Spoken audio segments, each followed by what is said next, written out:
my first wheelchair, which was had power boost is what it was called. It went faster than a manually propelled wheelchair would have. I was in that chair for maybe 5 to 7 years, and my arms started giving out. I started losing power in my arms. It takes a lot of energy to use a manual chair. Then we introduce power mobility. And power mobility can be either a scooter or a chair that's operated by a joystick. If somebody doesn't have good trunk control, so perhaps their MS has progressed to a more involved level, then the evaluation takes more impact of what kind of supports they need. So we build the postural support system, we build the cushioning to protect their skin, and then we look at the power mobility base. Do they want to have power tilt? Do they want to have power recline? Would both power seating options really meet their needs? If they've never operated a power chair before, then we use power training, because figuring out how to open a door while using a joystick is much like teaching somebody how to ambulate when you give them a prosthetic device. So we use a package from interviewing all the way through training and final delivery. That was when she recommended that I get into a power chair. It does a lot of things. It goes backwards and forwards, it goes up, down, my legs go up and down. But I've had it long enough now that I have figured out all of the things about how far to go when I want my feet above my heart, and how far to go back when I'm not sitting up straight, things like that. When I was on my crutches, my apartment is fairly large, and when I left the bedroom in the morning to go to the living room, that was the last time I'd see my bedroom that day, because it was very far to get to on crutches. It would take maybe 5 whole minutes to get there on my crutches, and that doesn't sound like a very long time, but when you're sort of dragging your body along and it's really heavy and you don't have the normal power to make your legs come forward that most people do, 5 minutes is a long time.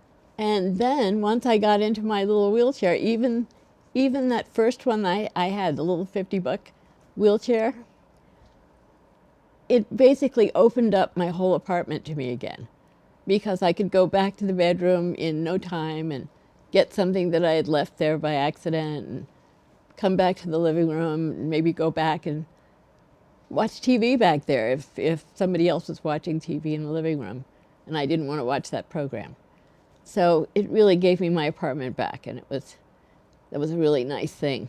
People with MS have really taught me about the mixing and matching of mobility devices. And what people find is, depending on how they feel that day, depending on where they're trying to get around, different devices work better. So in a smaller, maybe a bathroom or a kitchen in the city, a rollator walker allows them the ability to stand and reach and move, but have the security of being able to be supported. But once they're outside, they just don't have the endurance. And a scooter can help them go to the grocery store, go to the doctor's office. And if they're going to a place they don't know what the accessibility is, a manual wheelchair that's folded, that can go into the trunk of a car, gives them the ultimate flexibility, providing they're traveling with someone that can help push the chair. So I often think of it as we all have different shoes.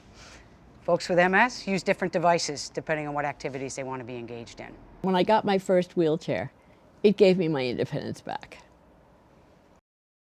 So there are a range of mobility devices in the wheeled mobility world, from a standard manual chair to an adjustable manual chair to a scooter to a power chair to a power chair with power seating. So a standard manual chair is just that, it's standard. The rear wheel is fixed on the back post, preventing adjustment for self-propulsion.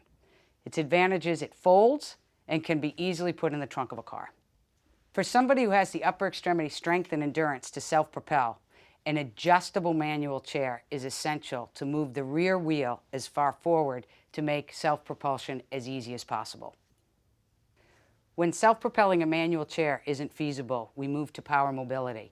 And the entry-level product is a scooter, known in Medicare coverage language as a POV, standing for personal operated vehicle.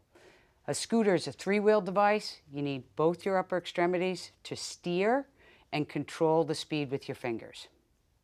If your upper extremities fatigue and tire and using a scooter is no longer feasible, a power chair operated with a joystick becomes a more efficient way to get around. The placement of the drive wheels makes indoor mobility much more efficient because it's a tighter turning radius. So if the progression of MS has resulted in the trunk not being able to maintain a position against gravity, we offer power seating, where we can change the orientation by tilting or reclining or elevating the leg rest. Power seating can be put on most power bases. Power mobility requires a person to safely operate a device, and it's safe for themselves and others in the environment. If because of vision or lack of motor control, someone's no longer safe driving a power chair, a specialty positioning chair is indicated that we can accommodate for their postural support and provide their caregiver with an efficient mobility base.